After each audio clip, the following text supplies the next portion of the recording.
при растопке. Открываем полностью задвижку. Так, ну это да. Понятное дело. Здесь есть элементы управления какие? Обдув стекла.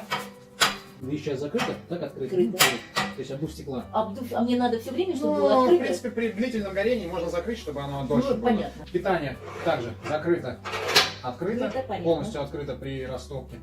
Сейчас тепло, в доме тепло, прибор более-менее еще теплый, да, а если приехать сюда зимой в минус 15, то, ну, по-любому нужны будут сначала лучины, потому что надо будет прогреть, ну, она вся холодная, промерзшая. Там конденсат внутри выделится, бумага не растапливать, а как только зажигаете бумагу, по холодному дымоходу идет теплый воздух, на внутренних стенках выделяется конденсат. На этот конденсат сразу зола от бумаги, она не вылетает в дымоход, она налипает на конденсат, соответственно, как бы, ну, труба просто быстрее засорится. Мы используем горелку газовую, потому что газовой горелкой мы заодно и прогреваем, ну, горячий воздух у нас еще идет.